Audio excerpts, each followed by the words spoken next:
네, 생활 속에서 부딪힐 수 있는 법률에 대한 상식과 그리고 법률 용어들을 미리미리 공부해보는 시간입니다. 친절한 변호사들 시간이고요. 자, 오늘 이 두 분의 변호사와 함께 이야기 나눠볼 겁니다. 법무법인 콤파스의 이필우 변호사 그리고 리 인터내셔널 특허법률사무소 이소연 변호사 나와 있습니다. 어서 오세요. 네. 자, 이번 주에는 저희가 포항에서 발생했던 지진으로 금전적인 피해 그리고 혹은 재산상의 피해가 발생하신 분들, 집이 고장났거나 자동차가 고장났거나 이런 분들에 대해서 법률적으로 어떤 보상이 가능한지 한번 알아보는 시간을 마련을 했는데요. 자, 먼저 이소연 변호사, 지진 때문에 집도 무너지신 분들 많으실 거고요. 금 가신 분들도 계시겠고, 자동차 이런 것들도 있을 텐데 국가로부터 혹시 손해에 대한 보전을 받을 수 있습니까? 네, 저희가 나올 때마다 안 된다는 말씀만 드리는 것 같은데 역시 오늘도 보전 받기는 좀 어렵습니다. 민간 주택에 대해서 정부 지방자치단체 지원과 보상을 받기 위해서는 피해 지역이 특별 재난 지역으로 네. 이제 선포가 돼야 하는데요. 재난 및 안전관리 기본법에 따라서 이제 선포가 돼야 되는데 현재 경북 포항시는 특별 재난 지역으로 선포가 되었고요. 네. 이 경우에 재난 지원금의 형태로 이제 국가에서 보조를 할 수 있는데 집 전체가 파손된 경우 그래서 수리가 전혀 불가능한 경우에는 900만 원, 네. 절반 이상이 파손됐고 수리가 가능한 수준인 반파의 경우에는 450만 원, 그리고 일부 파손의 경우에는 100만 원을 받을 수 있는데요. 별도로 저금리 융자가 가능한 부분이 있긴 합니다. 네네. 그런데 이제 조금 유의하셔야 할 부분은 재난 종료 후에 10일 이내에 관할 지자체에 재난 피해 신고를 하셔야 이 지원금을 받을 수가 있습니다. 아, 네. 신고를 해야만 그 네네네. 지원금을 받을 수 있다고요? 네. 말씀하신 그 금액을 보니까 전체가 파손된 경우 900만 원, 집 한 채 사는데도 굉장히 큰 돈 드는데 900만 원 준다는 거고, 반파도 450만 원, 일부 파손에 100만 원. 사실 변호사님, 도배만 해도 100만 원 들죠? 예, 그렇습니다. 그런데 이제 파손된 부분을 고치기에는 턱없이 부족한 금액 같은데, 나머지 손해 부분에 대해서는 우리가 어떻게 해야 됩니까? 포항 시민들께는 굉장히 재난의 상황이긴 한데요. 안타깝게도 특별히 지진에 대한 보험에 가입하지 않으셨다면 그 피해에 대해서는 본인들이 부담해야 될 부분입니다. 네, 본인의 부담이다. 저희가 그 보험 이야기는 잠시 후에 조금 더 자세하게 해보도록 하겠고요. 이소연 변호사님, 포항 시민들 가운데 본인의 집에 직접 거주하시는 분들도 계시겠지만 집주인을 두고 세입자로 계시는 분들도 있을 것 같아요. 그러면 그 세입자분들은 집이 파손됐을 때 이것에 대한 손해가 어떻게 보상이 되는 거예요? 네. 세입자가 있는 집의 경우에도 1차적으로 집주인이 책임을 지게 됩니다. 그래서 임대차 계약대로 거주할 공간을 마련을 해주시거나 아니면 세입자가 원할 경우에는 바로 보증금을 반환을 해줘야 합니다. 근데 정부에서는 세입자가 있는 집의 경우에도 주택 파손 정도에 따라서 네. 이제 최대 300만 원까지 보증금이나 임대료 지원을 해주고는 있는데요. 네.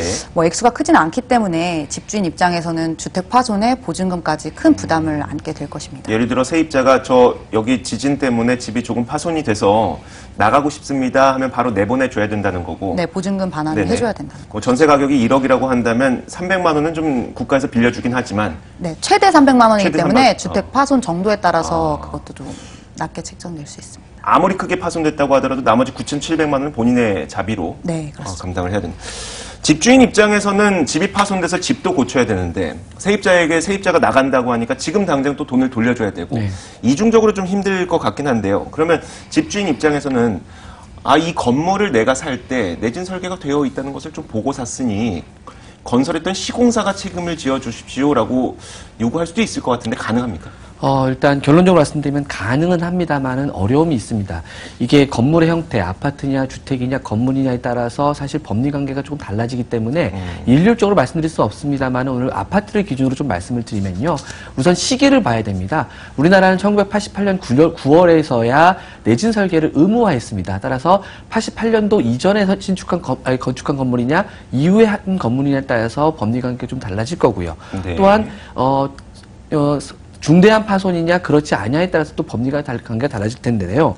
경미한 손해의 경우에서는 통상적으로 시공건설사가 분양자에게 소유권을 넘겨줄 때 네. 하자 이행 증권, 보수 이행 증권을 끊게 됩니다. 그러면 하자에 대해서 이 보증 범위 내에서 책임을 지게 되는데요. 네. 문제는 이때 발생한 하자의 개념이 시공상에 있었던 하자의 개념만 포함되고 네. 이번과 같이 자연재해의 경우에는 포함되지 않습니다. 그러니까 통상적인 그러니까 지진에 의해서 발생한 부분에 대해서는 네. 보상이 되지 않고요. 다만 이제 중대한 파손이 발생한 경우는 좀 다릅니다. 네. 이번 포항 같은 경우도 보면 1년이나 3년 정도밖에 안 된 건물에 기초가 무너진다든가 하는 중대한 파손이 발생했는데요. 네. 이 경우에 대해서는 중대한 파손이 있었기 때문에 건설사에 대해서 하자담보 책임을 물을 수 있고 또한 그 감리한 부분에 대해서도 불법 행위에 대한 손배청구가 가능할 것으로 보입니다. 네. 단 문제가 있습니다. 이 두 법리 모두 입증을 소유자가 직접 해야 됩니다. 그걸 어떻게 합니까? 그게 문제인데요. 통상 이 경우에는 아파트 입주자 대표회의가 소송을 제기할 텐데 네. 입주자 회의 쪽에서 이걸 입증하는 게 매우 어렵습니다. 그래서 만약 건물이 존재하는 경우에는 소송상 감정을 통해서 해설할 수 있지만 네. 그렇지 않은 경우에는 개인들이 해야 되기 때문에 철거하게 되는 경우에는 이에 대한 증거를 확실히 확보하셔야 됩니다. 뭐 건설업에 종사하시는 분들이라든지 아니면 그 건설 관련 교수님이라든지 이 정도 분들 되면은 좀 준비가 가능하겠지만 일반인 분들은 그게 안 되니까 대부분의 분들이 이제 보험으로 좀 보완을 하실 수 있으면 좋겠지만 포항도 아직까지는 지진이 많이 일어나진 않았기 때문에 보험도 좀 불충분한 상태죠. 그렇습니다. 보험에 대해서 두 가지가 존재하는데요. 네네.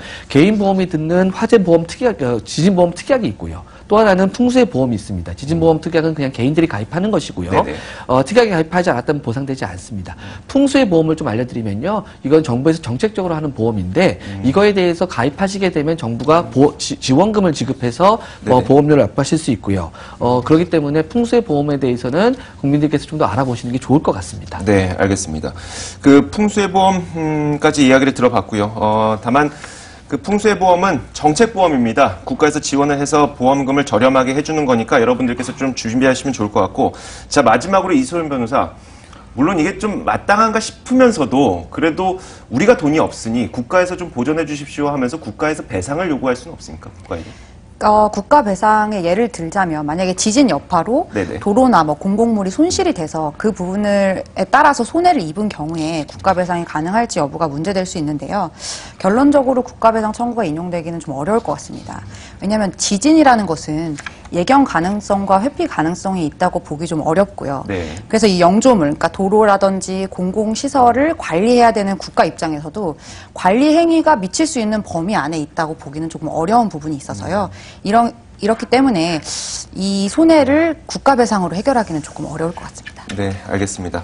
자, 이렇게 이것도 어렵고 저것도 어려운 상황입니다. 국민들이 준비할 수 있는 것은 일단 보험이라고 하니까 이 보험부터 준비를 해봐야 될 것 같네요. 자, 오늘 리 인터내셔널 특허법률사무소 이소연 변호사와 그리고 법무법인 콤파스 이피로 변호사였습니다. 오늘 말씀 고맙습니다. 자, 오늘 이 시간 저희가 여기서 인사를 드리겠습니다. 저희는 내일 오전에 찾아뵙겠습니다. 시청해주신 여러분 고맙습니다.